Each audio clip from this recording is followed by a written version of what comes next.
मागे हो ना, अरे थोडे मागे हो, थोडे मागे हो गणेश,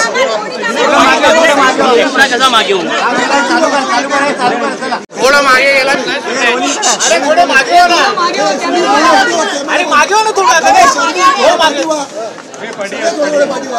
चला रोज दुसऱ्या दिवशी मोदी एक्सप्रेस रवाना होत आहे. हजारो कोकणवासी आपापल्या गावाला काय प्रतिक्रिया. बघा, सालाबाद प्रमाणे जसं मी तुम्हाला काही सांगितलं की भारतीय जनता पक्षाच्या वतीने मोदी एक्सप्रेस ही पहिली काल गाडी सुटली आणि आज दुसरी गाडी सुटलेली आहे. ज्या डबल धमाकाचा शब्द आम्ही सगळ्या जणांनी कोकणवासियांना दिलेला त्याप्रमाणे आज दुसरी गाडी सुटलेली आहे आणि असंख्य कोकण आमचे वासी आपल्या आपल्या गावी गणेश चतुर्थीसाठी सुखरूप निघालेले आहेत. सर, तुम्ही स्वतः संवाद साधला, काय भावना होत्या लोकांच्या, सुविधा. बघा, आमच्या कोकणवासियांसाठी गणेश चतुर्थीपेक्षा मोठा सण नाही आणि आपल्या गावातल्या नातेवाईकांकडे जाणं, आपल्या गावातल्या घराकडे जाऊन ह्या चतुर्थीच्या दिवशी राहणं आणि आपल्या गावातले सगळ्या आठवणींना उजाळा देणं हे प्रत्येक कोकणवासियांसाठी ह्याच्यापेक्षा मोठा क्षण नाही, ह्याच्यापेक्षा महत्त्वाचे दिवस नाहीत. आणि म्हणूनच मुंबईमध्ये विविध कामासाठी नोकरीसाठी आलेले आमचे चाकरमाने हे अतिशय उत्साहाने आपल्या गावाकडे जायला वाट पाहतात वर्षभर. आणि आज मोदी एक्सप्रेसच्या माध्यमातून, पहिल्या बसेसच्या माध्यमातून आणि आता मोदी एक्सप्रेसच्या माध्यमातून आम्ही ही सेवा निर्विवाद पद्धतीने कोकणवासियांसाठी उपलब्ध करून देतो आहे. त्याच्यामध्ये पाणी, जेवण सगळ्याच पद्धतीची आम्ही सुविधा पहिल्यापासून कोकणवासियांना पुरवतो. म्हणून आम्हाला सगळ्या जणांना, भारतीय जनता पक्षाचे कार्यकर्ते म्हणून आम्हाला निश्चित पद्धतीने समाधान आहे की ह्या सगळ्या आमच्या कोकणवासियांच्या आयुष्यामध्ये ह्या आनंदाचे क्षण हे आमच्या भारतीय जनता पक्षामुळे, आमच्या मोदी एक्सप्रेसमुळे येऊ शकले, याबद्दल आम्हाला समाधान आहे.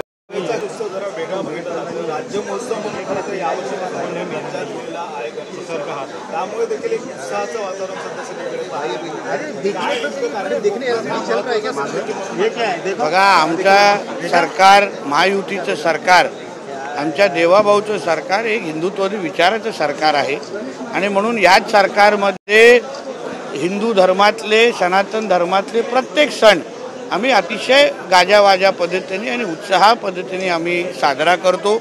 उद्या आम्ही वऱ्हा जयंती साजरा करणार आहे, परवा आपल्या गणेश चतुर्थी, आपल्या इथे सण सुरू होणार आहे. आणि म्हणून ह्या सरकारच्या कालावधीमध्ये, जसं महाविकास आघाडीच्या कालावधीमध्ये हिंदू साजरा करण्यामध्ये बंदी होती, प्रत्येक हिंदू सणाला कधी कोरोनाच्या कारण दिलं जायचं, कधी अन्य काही कारणं दिली जायची, त्याच्यामध्ये पाकिस्तानचे झेंडे फडकवायला जायचे, सगळ्या प्रकारचे घाणेरडं राजकारण त्या हिंदू द्वेषी महाविकास आघाडीच्या सरकारच्या माध्यमातून व्हायचं. आता म्हणूनच या महाराष्ट्रातल्या हिंदू समाजाने फार जिद्दीने या महायुतीच्या सरकारला आम्हाला निवडून दिलेले आहे, मोठी मेजॉरिटी दिलेली आहे. म्हणून हिंदू समाजाचा प्रत्येक हट्ट पुरवणं हे आमच्या महायुतीच्या सरकारचं परम कर्तव्य स्वीकारून आज ह्या प्रत्येक सणाला, गणेश चतुर्थी असो, अन्य होळीचे सण असो, हनुमान, सगळ्या सणाला आम्ही तेवढंच महत्त्व देऊन मोठं करण्याचं काम आमच्या सरकारच्या माध्यमातून करतो. नरेंद्र मोदी मी आयोजन करण्यापेक्षा महाराष्ट्राच्या कानोकोपऱ्यात वऱ्हा जयंती फार मोठ्या उत्साहाने साजरी होते. त्याच्यामध्ये काही मंडळांनी, काही हिंदुत्वादी विचाराच्या कार्यकर्त्यांनी मलाही महाआरतीसाठी आमंत्रण दिलेलं आहे. अन्य आमचे हिंदुत्वादी विचाराचे जे नेते मंडळी आहेत, पुढारी आहेत किंवा कार्यकर्ते आहेत, तेही आपल्या आपल्या पद्धतीने वऱ्हा जयंतीच्या विविध मंडळांना महाआरत्यांना उपस्थित राहणार आहे. आणि म्हणून पूर्ण राज्यामध्ये वऱ्हा जयंतीच्या निमित्ताने वेगळं उत्साहाचं वातावरण आहे. पंतप्रधान नरेंद्र मोदी यांनी देशभरात नेटवर्क रेल्वेचं जाळं उभं केलेलं आहे. अशात आता कोकणात सुद्धा जो एक मार्ग आहे तो डबल व्हावा यासाठी गणरायाकडे साकडं घालणार का आणि मोदींकडे त्याची मागणी करणार का? कारण की मोठ्या संख्येने कोकणवासी जातात. बघा, मोदी सरकारच्याच काळामध्ये कोकणाला रेल्वेच्या दृष्टिकोनातून एवढं भरभरून दिलेलं आहे. म्हणजे विशेष गाड्या सोडून आलेल्या आहेत, वेगळ्या नवीन मार्गाच्या गाड्या सुरू केलेल्या आहेत. वंदे भारतसारखी गाडी जे आपल्या कोकण मार्गावर चालत. प्लस आता तर मी रेल्वे मंत्री वैष्णवजींचं खास आभार मानेन की आम्ही जे एक्स्ट्रा डबेची मागणी गणेश चतुर्थीच्या निमित्ताने तेही त्यांनी मान्य केलेली आहे. तीही या 25 तारखेपासून म्हणून उद्यापासून सुरू होते. म्हणून मोदी सरकारच्या माध्यमातून आमच्या कोकणवासियांना भरभरून दिलेलं आहे. आमच्या रेल्वे स्टेशनचे सुशोभीकरण मोठ्या प्रमाणामध्ये आमच्या रवी चव्हाण साहेबांनी केलं. म्हणजे कोकण आणि भारतीय जनता पक्ष हे आता एक अटूट नातं होत चाललेलं आहे आणि म्हणून त्याचंच प्रतिबिंब तुम्हाला प्रत्येक निवडणुकीमध्ये पाहायला मिळत आहे. यंदाचं हे 13वं वर्ष आहे आणि मोदी एक्सप्रेसमधून साधारणतः यंदा किती कोकणवासियांनी हा प्रवास करतायत? जवळपास 4,500 ते 5,000 लोक या 2 दिवसामध्ये ह्या दोन्ही ट्रेनमध्ये गेलेले आहेत. प्रत्येकाला आपल्या आपल्या सोयीप्रमाणे आम्ही तिथे बसवलेलं आहे. त्यांना कमीतला कमी त्रास व्हावा या दृष्टिकोनातून चांगली सेवा देण्यासाठी आम्ही प्रयत्न केलेला आहे.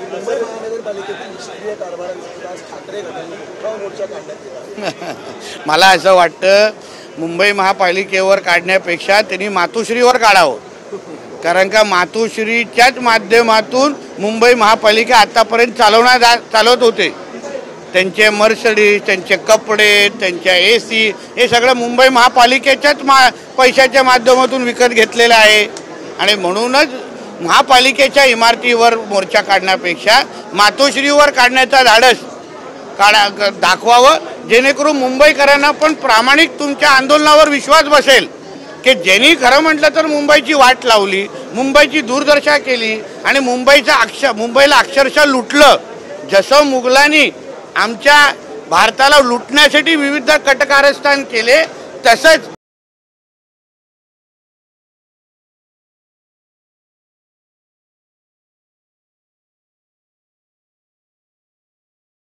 उद्धव ठाकरेंसाठी आवाज उचलायचा असेल तर तो मातोश्रीवर काढा.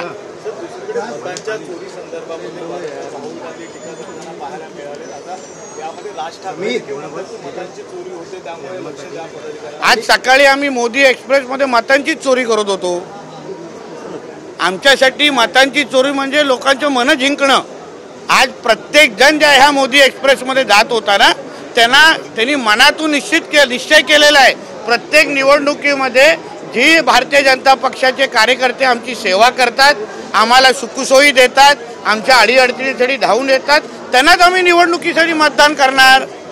मग हा प्रयत्न काँग्रेसवाले, हा प्रयत्न मनसेनेवाले ज्या दिवशी करतील ना तेव्हा मतचोरीचा आरोप करण्याची गरजच भासणार नाही.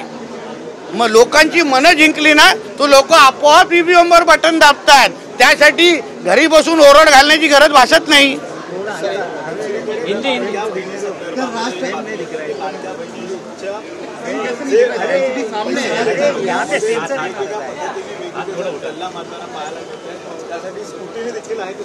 बघा, कालच आमच्या आदरणीय देवेंद्र फडणवीस साहेबांनी जेव्हा महिला मेळाव्यामध्ये बोलत असताना आमच्या महिला मोर्चाच्या लाडक्या बहिणींना आश्वस्त केलं आहे, विश्वास दिला आहे की जे तुम्हाला सरकारच्या माध्यमातून योजनेच्या मार्फत जी ताकद मिळते, जी मदत, ती कधीच बंद होणार नाही. आणि त्यामध्ये पण त्यांनी सांगितलं की तुम्हाला तुमच्या ह्या सगळ्या एकंदरीत मदतीमध्ये कोणीही अगर वाकड्या नजरेने पाहत असेल तर तुमचा देवाभाऊ तुमच्यासाठी रक्षणासाठी उतरेल. आणि म्हणून या राज्याचा मुख्यमंत्री आमच्या राज्यातल्या सगळ्या माता भगिनींची सुरक्षा करण्यासाठी सक्षम असल्यामुळे कुठल्याच महिलांसाठी सुरू झालेल्या योजनांवर कोणीही वाकड्या नजरेने पाहू शकणार नाही.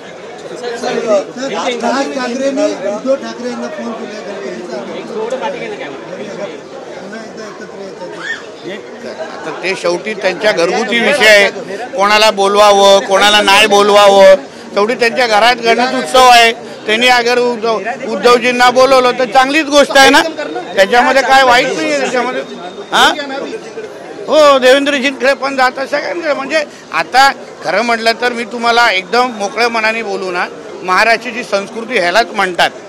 आम्ही सगळे एक दुसऱ्यावर नाते संबंध ठेवून आहेत. त्याच्यामध्ये 2 भावांनी अगर आपली वाद मिटून अगर एक दुसऱ्याच्या घरी जात असतील ना तर चांगली बाब आहे, त्याच्यामध्ये काहीच. आणि गणरायाच्या मला तर आनंद वाटतं की उद्धव ठाकरेंचं राजकीय धर्मांतर झालेलं आहे, तरीही त्यांना हिंदू सणांसाठी आपल्या भावाच्या घरी जायला संधी भेटत असेल ना तर हिंदू धर्मासाठी अतिशय चांगली बाब आहे.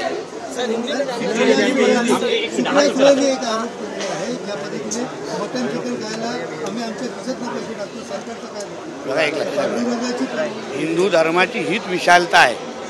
आमच्या धर्मामध्ये आपण मटण खावं, कोणी मांसाहारी खावं, शाकाहारी खावं, असं कोणावरच बंदी नाही, कसलीच बंदी नाही. जे फक्त हिंदू धर्माच्या जे पालन करणारे लोक आहेत, जे प्रामाणिक पद्धतीने हिंदू धर्माला पाळतात, त्यांनी आपल्या आपल्या सण किंवा आपल्या आपल्या देवाच्या एकंदरीत ह्याच्यामुळे प्रार्थनेच्या दृष्टिकोनातून आपण कोणी कधी खावं हे ठरवायचे असतात. कोण मंगळवारी खात नाहीत, कोण शनिवारी खात नाहीत. आता सुप्रियाताई 7 दिवस खात असतील, तो त्यांचा स्वतःचा प्रश्न. हीच तर हिंदू धर्माची विशालता आहे. आम्ही कोणाला सांगत नाही की असंच खावा तसंच खावा. यासाठी तर हिंदू धर्म हा एवढ्या विशालतेबद्दल ओळखला जातो.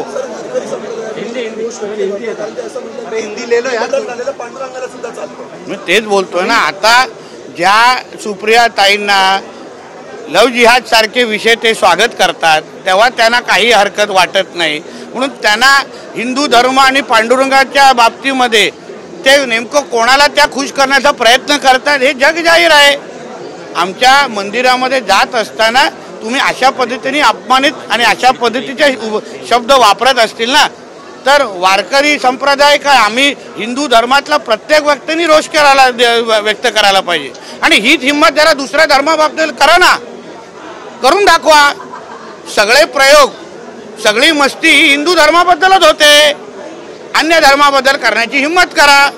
त्याला मी बघतो मग कसं दुसऱ्या जागी भाषणं होतात, मग चिरफाड कशी होईल मग बघा.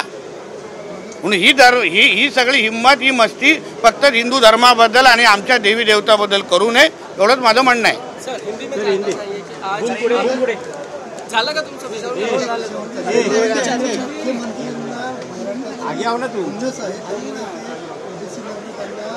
बघा, असं आहे, कालच महाराष्ट्र सरकारने मराठा आरक्षणाची उपसमिती जाहीर केलेली आहे. म्हणून मराठा आरक्षणासंदर्भात कुठलेही प्रश्न हे आमचे उपसमिती जे विखे पाटीलजींच्या नेतृत्वाखाली तयार, ते सगळ्या त्या प्रश्नाची उत्तरं देतील.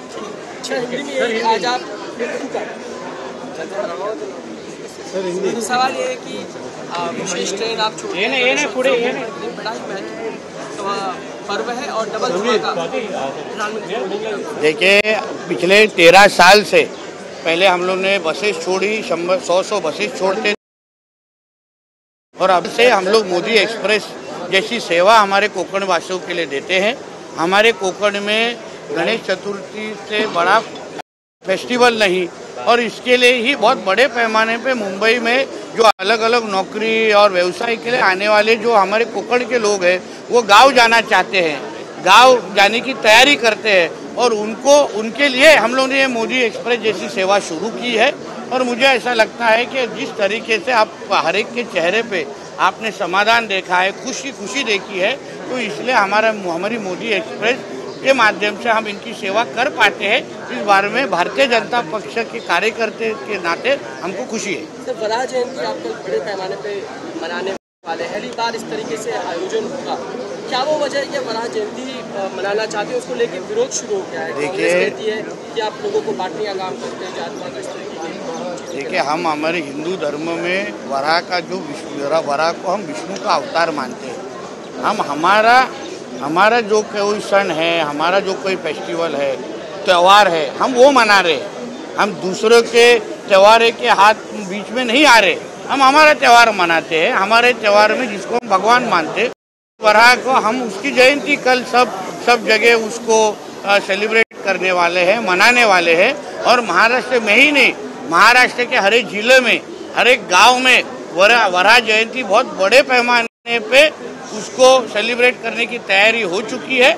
आप पूरे महाराष्ट्र में एक अलग वातावरण, एक हिंदुत्व का वातावरण आप लोगों को देखने को मिलेगा. आपने मुख्यमंत्री को इसको लेकर आपने खत भी लिखा और साथ ही आपने करिकुलम में यानी पाठ्यक्रम में भी इसको शामिल किया जाए, ये भी आपकी मांग? क्योंकि हिंदू सनातन धर्म की जो विशालता है, हमारे अलग अलग भगवान जो है, उसके बारे में हमारे कॉलेज और स्कूलों में पढ़ाया जाए, ऐसी हमारी सबकी अपेक्षा है. जितना ज़्यादा हिंदू धर्म के बारे में, सनातन धर्म के बारे में हमारे हिंदू राष्ट्र में रह के अगर हमारे बच्चे पढ़ेंगे, तो उतने ही उनको हमारे हिंदू धर्म की विशालता समझेगी. सर, राहुल गांधी के वोट चोरी के आरोपों को राज ठाकरे ने समर्थन किया है. कहा है कि हमें भी वोट मिले थे लेकिन वो हम तक पहुंचे नहीं. मैडम, आज मोदी एक्सप्रेस में आपने देखा रहेगा ना, उसी को वोट चोरी कहते हैं, क्योंकि हम लोगों के दिल जीतते हैं, हम लोगों की सेवा करते हैं। हम हार गए इसलिए ईवीएम के नाम पे रोते नहीं हैं। आपको वोट चोरी का आरोप करने के बजाय आप अगर लोगों की सेवा करोगे, लोगों के साथ खड़े रहोगे ना, तो लोगों का दिल जीतोगे, तो लोग आपको वोट चोरी का आरोप करने की जरूरत भी नहीं पड़ेगी।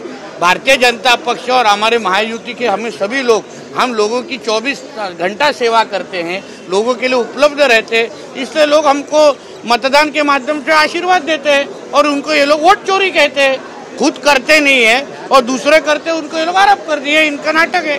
खासकर हम बात करेंगे सुप्रिया क्यों कहते हैं कि मैं मटन खाती हूँ, नॉनवेज खाती हूँ और मेरे पांडुरंग को ये चलता है, मेरे भगवान को ये चलता है। देखिए ऐसा है, यही हिम्मत सुप्रिया ताई ने दूसरे धर्म के बारे में करके दिखाना चाहिए ना, बताना चाहिए कि मैं हलाल नहीं खाऊंगी, बताना चाहिए, फिर देखते क्या होता है। सारी हिम्मत, सारी मस्ती हमारे हिंदू धर्म के बारे में ही करना है, सब कुछ हमारे भगवानों के बारे में ही करना है। यही हिम्मत बाकी वहां के बारे में बोलने की हिम्मत क्यों नहीं रखती सुप्रिया ताई?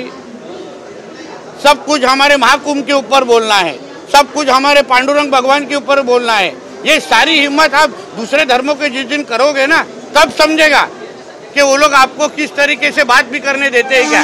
तो ऐसी हिम्मत हिंदू धर्म और सनातन धर्म के बारे में कोई नहीं करना चाहिए, इतना मैं कहूँगा। जब कहते हैं कि एशिया क्रिकेट कप को लेकर जब कहते हैं कि प्रधानमंत्री कह रहे थे कि खून और संवाद एक साथ नहीं होगा, लेकिन पानी एक साथ नहीं बहेगा, लेकिन अब आप क्रिकेट खेलने देखिए, उद्धव ठाकरे जैसे गली के नेता को, देश के पंतप्रधान को इस तरीके से सलाह देने की कोई उनकी औकात भी नहीं है। हमारे देश के पंतप्रधान को मालूम है पाकिस्तान को उसके जगह पे कैसे, उसके औकात में कैसे रखना है, उनको अच्छी तरह से मालूम है। आज पाकिस्तान हो, बांग्लादेश हो, जो हमारे भारत देश तरफ गंदी नज़र से जो देखता है ना, उनको अपने औकात में रखने का काम हमारे नरेंद्र मोदी जी ने ही अपने सरकार के कारकिर्दी में किया है। इसलिए उद्धव ठाकरे को बोलना चाहिए, तुम अपने पद पीढ़ी चुनाव तक सोचो, देश के पंतप्रधान उसके लायकी से बहुत बड़ा है। भारतवर्ष